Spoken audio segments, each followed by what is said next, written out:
antigong simbahan sa Laguna ang pinangangambahang gumuho ng tuluyan. Bumabagsak na ang ilang bahagi ng San Bartolome Church na 4 na siglo nang nakatayo. Nakatutok si Cesar Apolinario, exclusive. Kuha ito ng mga nagbagsakang tipak ng bato sa labas ng San Bartolome Church sa Nagcarlan, Laguna noong umaga ng February 6. Sabi ng mga nasa simbahan noong araw na yun, nakaramdam sila ng mga pagyanig. Pero ang FIVOX wala namang naitalang anumang lindol sa Laguna noon.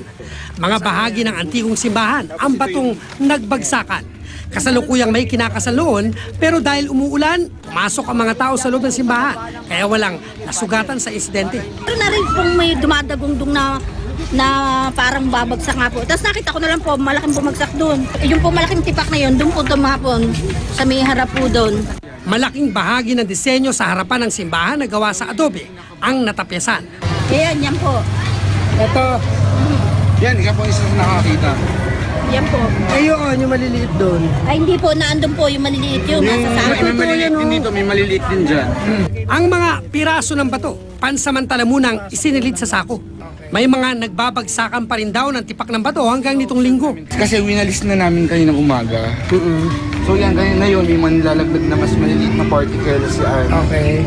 Nasira rin ang bahagi ng dingding na gawa sa bricks at semento. Napansin din namin, simula kasabay nung pagbagsak doon sa labas ng simbahan, yung wall na semento nawala. Okay, nagbagsakan. Nagbagsakan.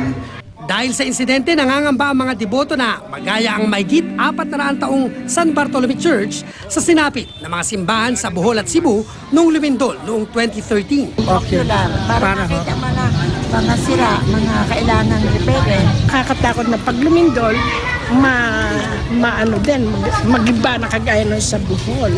Eh sayang kung ang simbahan ay matanda na. Pero hindi lang sakuna ang sumisira sa simbahan. Marami raw mga antigong gamit dito ang nanakaw, gaya ng mga life-size na ribultong ito. Ito ang banahaw. Oo, pa niya. Ito yung isa sa pinakamatandang bagay rito, itong kampana, itong dambuhalang kampana na sobrang bigat ayon sa mga residente dito. November 1842 daw ito ginawa. Samantalang kumakapit na lang dito ay ang chain na yan na sabi nila pang party daw. At ang sumunod na pinakamatanda ito, itong mas maliit na kampana na 1843 naman. Dito sa Bell Tower, sa taas ng Bell Tower, kitang-kita rito ang Mount Cristobal. Ayun. Nalaman lang ng NHCP ang nangyari sa simbahan nang ipaalam namin at ipakita ang video. Tumanggi pang magbigay ng pahayag ang mga eksperto sa Historic Reservation Division dahil di pa raw nila nai-inspeksyon ang makasaysayang simbahan sa Nagcarlan. Cesar Apolinario, nakatutok 24 oras.